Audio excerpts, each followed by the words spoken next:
Get the point. Take a step forward. Ikiwa utaenda kinyume na mwili wako, basi lazima uweze kutafuta shina la ugonjwa ili uweze kutatua. Lakini kama wewe huelewi shina ambalo ni sheria 8 za afya ambazo Mwenyezi Mungu ametuumba kwazo, basi tunaona ya kwamba wewe utakuwa mgonjwa hata kama utatumia tembe. Na ndio sababu watu wengi ambao wana matatizo kama ya pressure, matatizo kama ya kansa, matatizo ya magonjwa mengi ambayo ni lifestyle diseases, tunaona ya kwamba watu hawa wanatumia hizo tembe lakini hawaponi. Kwa sababu gani? Hawakuelezewa chanzo cha ugonjwa huo, hawakuelezewa maneno ya lishe mbaya ambayo waliweza kula. Kwa hivyo tunaona mtu ako na hizo shida lakini haelezewi chanzo chake. Na tunaona ya kwamba hekima hii ya New Start, ni Mwenyezi Mungu mwenyewe ndiye daktari mkuu. Yeye ndiye anayejua mwili huu. Yeye ndiye aliyeumba mwili huu na anajua jinsi unavyofanya kazi. Kwa hivyo tena yeye ndiye daktari wa mwili wetu. Kwa hivyo lazima tuweze kumsikiza kwa hizi sheria 8 za afya. Hilo ndilo jambo la kipekee ambalo ninaleta katika eneo mbalimbali, ya kwamba kama tutaenda kinyume na sheria 8 za maisha, hata tuweze kutumia dawa za aina gani, hatuwezi kupona kamwe, kwa sababu shina la ugonjwa halijatolewa. Sheria 8 za afya wanadamu hawazielewi. Tunahitaji kuishi katika sheria hizo, maana mwili wetu umeumbiwa hali hiyo. Kwa hivyo nataka uweze kuniangalilia. Nataka watu 8 hapa waweze kuja tuangalie kitu kidogo kuhusu madaktari hawa. Naomba kwa haraka sana, ili nataka niweze kuweka hiki kitu ndani ya maisha ya wanadamu, kwa sababu utakapoziangalia hizi sheria 8 na kuweza kuzitilia maanani katika maisha yako, basi inamaanisha utatunza mwili wako. Watu wengi hawatunzi miili yao, watu wengi hawatunzi maisha yao kwa sababu hawajaelewa. Na ndio sababu tuko hapa kuweza kuelezea kuhusu sheria hizi 8. Na hizi sheria 8 za afya zinahitajika katika nyumba zetu, katika familia zetu, katika jamii zetu, katika society na hata nation na dunia mzima. Watu wanastahili kuelewa sheria 8 za afya, ndiposa waweze kupona matatizo na maradhi yao, kwa sababu tumeumbwa kwa hizi sheria. Kama wewe umeumbwa kwa sheria, kwa mfano gari aina fulani lina sheria yake. Ukiangalia Isuzu iko na sheria yake, ukiangalia Prado iko na sheria yake. Basi hivyo ndivyo tena miili yetu iko na sheria yake. Wakati tumeenda kinyume na hizi sheria, ndio sababu tunakuwa katika hali ambayo ni ya kusumbua katika maisha yetu. Kwa hivyo nataka nione madaktari hawa. Sijui kwa nini watu wanaogopa madaktari. Hawa ni madaktari wa maana sana katika maisha yako. Kwa hivyo nataka niweze kuangalia 1, 2, 3, 4, 5, 6. Wamebaki 2. Naomba watu 2 waweze kuja ili tuweze kuangalia madaktari hawa ni wa muhimu sana katika maisha ya wanadamu. Ni wa maana sana katika maisha yako wewe kama mwanadamu. Lazima uweze kuelewa vile mwili wako umeweza kutengenezwa. Ndiposa wakati unaingiza chochote ama unakula chochote, unafahamu mwili huu umetengenezwa kwa njia hii. Kwa hivyo ninakupatia jinsi mwili wako umetengenezwa. Tumeumbwa na kutengeneza kwa sheria hizi. Sheria ya kwanza ni letter N. Nataka letter N. Nutrition iko wapi? Mumepoteza tena madaktari wangu. 1, 2, 3, 4, 5, 6, 7. Moja hayuko. Kwa hivyo tutaweza kuzungumzia juu yake. Kuna nutrition, then exercise utaenda pale mama. Pale wewe ndio exercise, wewe ndio zoezi. Alafu kuna exercise, then kuna nini? Kuna water.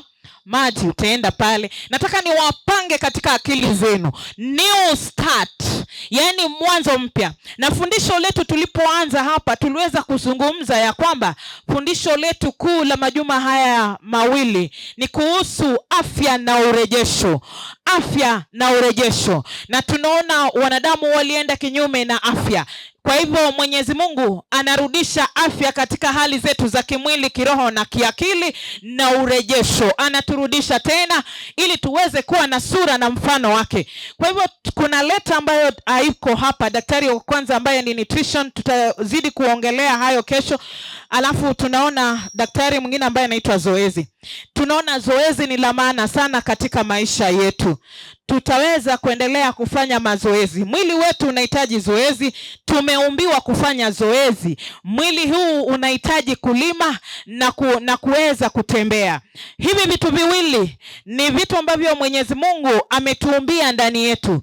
Tusipotembea, tusipopalilia, basi tunaona kwamba chembe za damu hazitaweza kufanya vizuri. Nutrients ambazo zinahitajika kwenda kila sehemu ya mwili hazitaenda, kwa sababu usipofanya zoezi wewe hautaweza kufaulu, kwa sababu ni sheria ndani yako.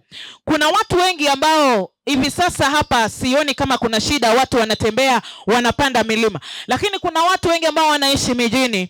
Mtu anatoka kwa nyumba, anaenda kwa gari lake, anaingia wapi? Anaingia kazini.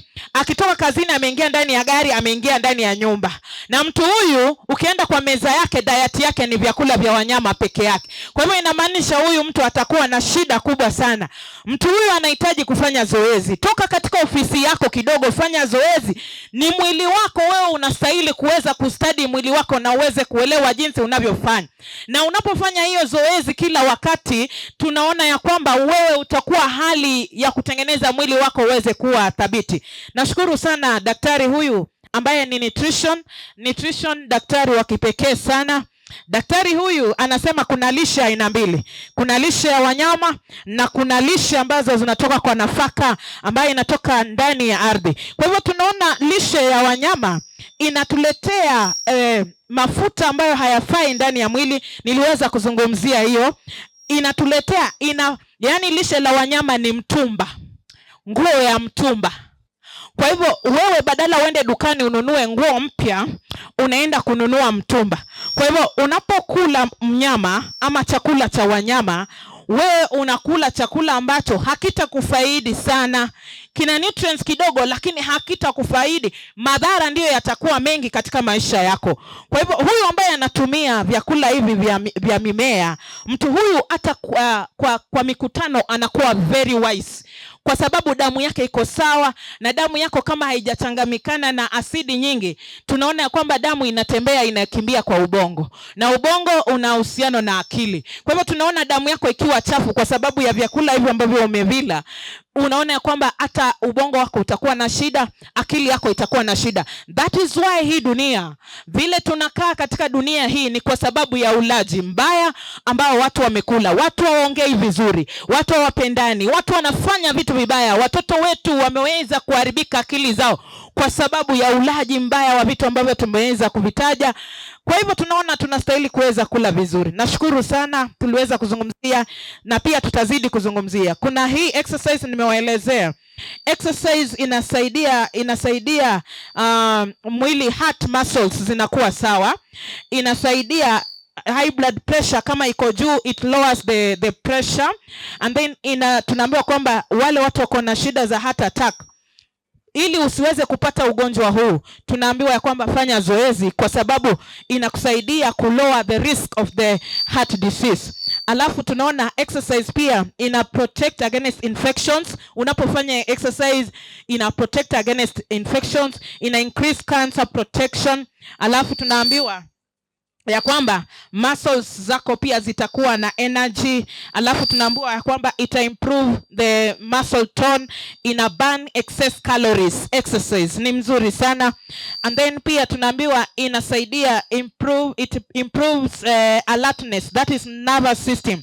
Ina improve alertness. Tunaambiwa increase sense of well-being, relieve anxiety and depression, reduces stress, improve quality of sleep. Kwa hivyo exercise ni mzuri sana katika maisha ya mwanadamu, tunahitaji. Thank you.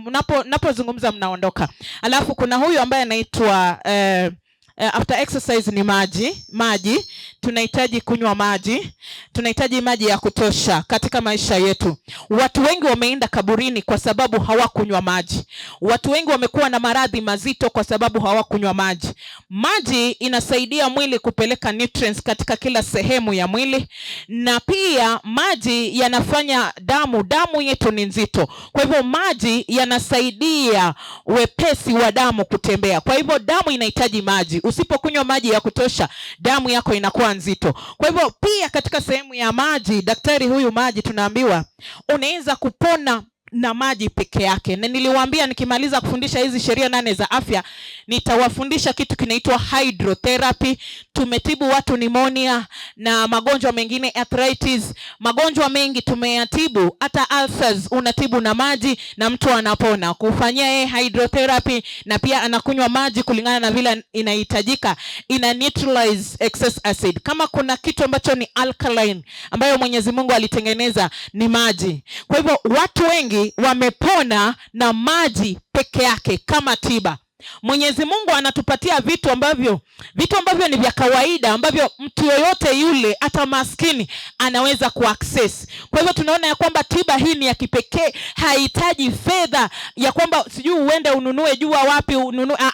Hii ni wewe kutumia akili zako ya kwamba mwili wangu umetengenezwa aje na sheria ambayo ina govern mwili wangu inakaa namna gani. Kwa hivyo maji ni ya maana sana. Tumeweza kuona daktari maji, kunywa maji glass 2 asubuhi, warm water, alafu uweze kupata mlo wako after 30 minutes. Alafu hapa katikati kula ni kitu gani kinahitajika? Ni maji peke yake.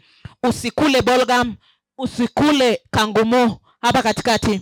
Wale watu ambao wanatafuna bulgum kila wakati, tunaona ya kwamba we unapotafuna basi kuna ile nyongo ambayo inamwaga kuchanganya chakula katika tumbo lako. Unapokula mdomo askari wanatumwa mdomoni ya kwamba nenda uangalie ni nani ametuvamia, alafu ile nyongo inakuwa ready kumwaga. Kwa hivyo wewe unatafuna kitu ambacho hakiendi, basi ile asidi ya kuchanganya chakula itamwagwa kwa matumbo yako, na ikimwagwa kwa matumbo yako yanaanza kutoa the lining of the stomach, you become sick, ulcers zinakuja, stomach cancer zinakuja kwa sababu ya ile excess acid. Ile nyongo haitakani iende kumwaga kwa pale katika surface ya digestive system ama mala yako. Basi tunaona ya kwamba ukifanya hivyo unaharibu system na unakuwa mgonjwa. Kwa hivyo hapa katikati sheria ya maji inasema ukikunywa 30 minutes before meals unakunywa hiyo, alafu after 2 hours unamaliza 2 hours unakunywa maji ya kutosha glass 3. Unamaliza 30 minutes unapata mlo wa mchana, alafu unamaliza 2 hours unakunywa maji. Hapa ni maji tu, unacheza na maji. Na nataka nikuhakikishie wewe ambaye una shida ya mwili wako, nenda ufanye hivyo. Kunywa maji kwa siku, na kupatia dose. Kunywa maji kwa siku 14.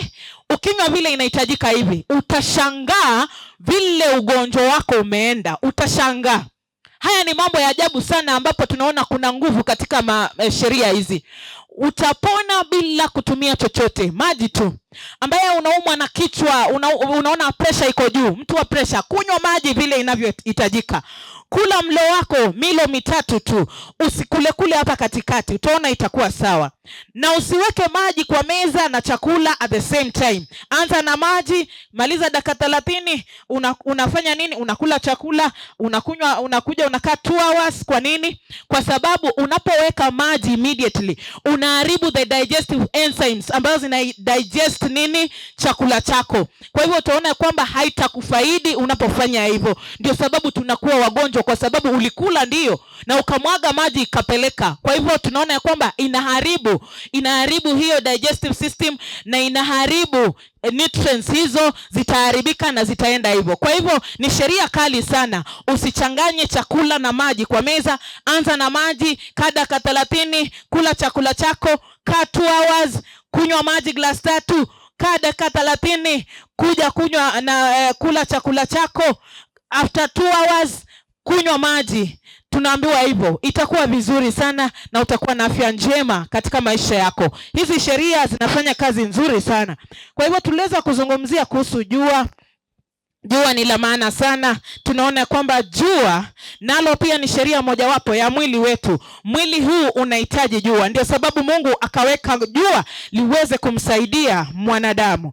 Inaleta vitamin D, ina kill germs, ina normalize blood pressure. Jua lile la asubuhi tunaona linachomoza. Jua la asubuhi kuanzia saa 1 hapo mpaka saa 3, hilo jua ndio unastahili kuweza kulipata wewe. Ni la maana sana katika maisha yako.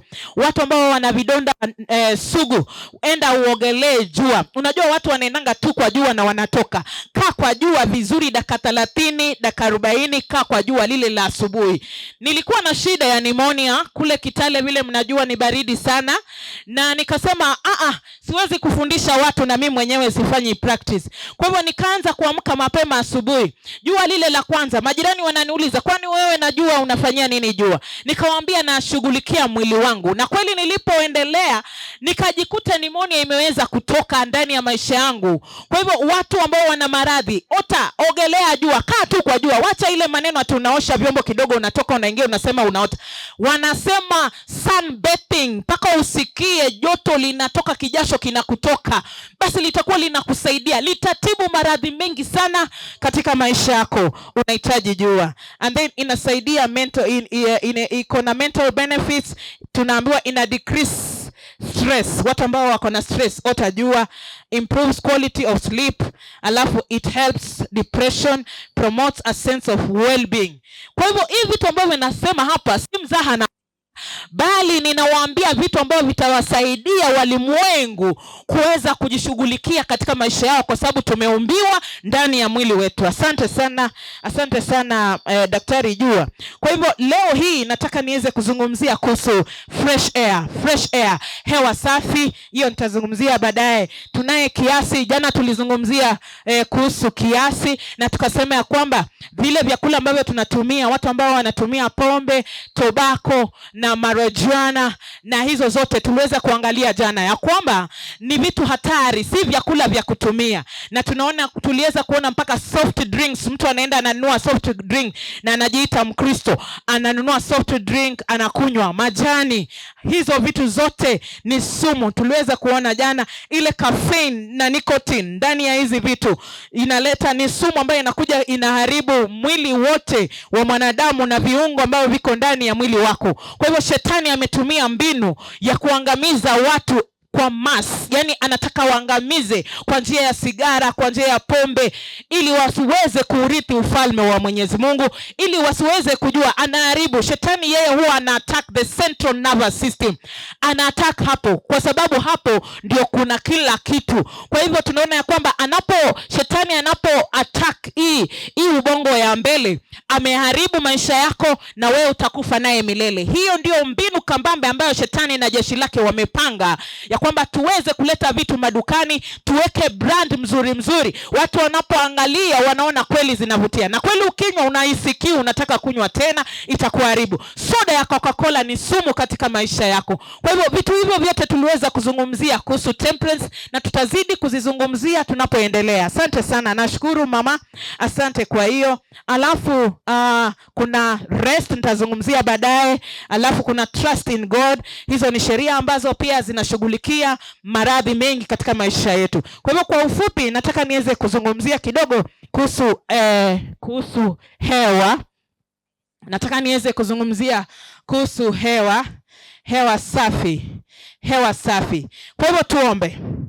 Asante Mwenyezi Mungu Baba wetu, jina lako litukuzwe milele, kwa maana wewe ndiye unayestahili. Umetuonyesha sheria 8 za maisha, na tamaa yangu ni wafikie wengi ulimwenguni waweze kujielewa miili yao imetengenezwa namna gani na ni kitu gani wanastahili kufanya. Kwa sababu unasema sheria hizi hazikingi tu maradhi, bali zinatibu na maradhi yote ambayo wanadamu hawezi kutibu. Na kweli Mungu, nimeweza kushuhudia, nimetumia katika watu wengi na wameweza kupona katika jina la Yesu Kristo. Baba, wanaposikiza kuwa pamoja nao, katika jina la Yesu Kristo tunaomba, amina. Kwa hivyo nataka nizungumzie kwa ufupi sana kuhusu, asanteni wa mama, kuhusu hewa. hewa.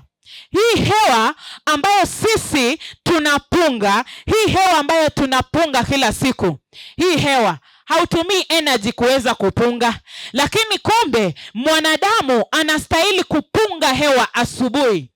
Unastahili kupunga hewa unapoamka. Breathe in, out. Mara ya kwanza, breathe in, out. Unapunga vizuri wakati umefungua madirisha yako. Hapa nashukuru kuna miti, hakuna industry ambayo zinachafua kama Nairobi ama katika cities. Kwa hivyo tunaona wakati wa asubuhi saa 11 pale ama saa 12, amka uweze kupunga hewa. Hii hewa itakusaidia sana. Punga mara 3 asubuhi. Tena jioni ukienda kulala, punga. Tunataka tuweze kuangalia hewa safi inatusaidia na nini katika maisha yetu. Tunaambiwa benefits of clean air. Clean air, sikia, tunaambiwa number 1, it improves appetite and induces good sleep. Hizi ni tiba za kipekee. Yaani wewe ukipunga ile hewa safi katika maisha yako, ina improve appetite. Yule mtu ambaye hana appetite, nimeona mama mwingine anasema hata sina hamu ya kukula.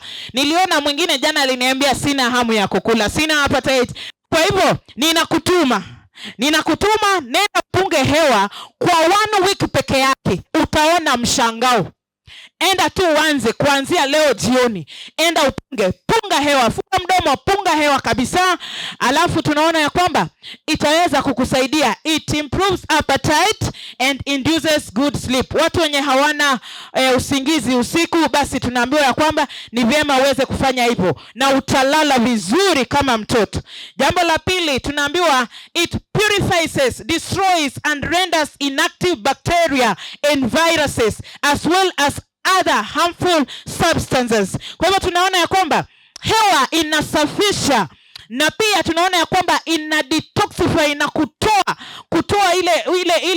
zile bakteria ambazo ni mbaya na zile viruses ambazo zinatuumiza kama wanadamu. Na ndio sababu wamama, nataka leo hii niwaambie, wamama wengi na watoto wanakohoa usiku. Saa 9 ya usiku wanakohoa. Watoto kila wakati wana mafua. Leo hii nakupatia dawa watoto wako waweze kupunga hewa safi. Na wewe nawe anika malazi. Mimi nashangaa na Wakisii, sijui ni wa hapa ama ni wa Kitale peke yake, yaani hawaaniki malazi. Auone mtu alinunua mattress miaka iliyopita 10, lakini hujawahi ona ile mattress ikifanya nini? Ikitoka nje. Anika malazi yako, toa nje, chukua shuka zako, osha vizuri blanketi, anika. Angalau anika blanketi kwa wiki. Anika mama. Usilalie blanketi tena ndio huyo nalalia, jasho lote unalalia. Unastahili kuweza kubadilisha malazi haya. Fungua madirisha. Mimi nafikiria huku ni mashambani watu wanafungua madirisha. Lakini nawaambia hizo nyumba nzuri mmejenga, msipofungua madirisha yaweze kuwa wazi, kunakuwa na uvundo, kunakuwa na harufu ambapo inaingia katika mapua yako, inakuletea allergies. Haya pia ile vumbi na viini ambavyo vinapatikana pale havitatoweka, hakutakuwa na fresh air, basi kutalipukwa na maradhi mazito sana katika nyumba zenu na watoto wenu watakuwa na shida. Jambo lingine tunaambiwa ni kwamba linakinga viini vya ambavyo vina cause cancer ama cells ambazo baadaye zinaleta shida ya kansa. Kwa hivyo tunaona ya kwamba unapopunga hewa safi, wewe unajikinga dhidi ya ugonjwa wa kansa. Na mnajua vile ugonjwa wa kansa umeweza kuwa sugu sana katika maisha yetu. Kwa hivyo ni vizuri kujizuia, ni vizuri kufanya mambo hayo. Alafu tunaona ya kwamba ukitaka kushughulikia shida hizo za colds, ni vyema sana uweze kupunga hewa. Fresh air for the sick, wale ambao ni wagonjwa. Mgonjwa akiwa katika nyumba yako, ni vizuri uweze kumtoa kwa hewa safi, apunge hewa asubuhi, apunge. Ama kama si kuweza kuamka, fungua dirisha lake, apunge, anusie ile hewa, itaweza kumsaidia wakati wa asubuhi mapema na jioni itaweza kumsaidia. Kwa hivyo tunaona ya kwamba ni vizuri ufanye vipi? You have to have the deep breathing asubuhi na jioni. Inasaidia nini? Inasaidia stomach, liver, lungs and brain. Inasaidia tumbo lako, inasaidia ini, inasaidia mapafu na ubongo na shida zote ambazo mwanadamu anazipata. Kwa hivyo inafanya hivyo.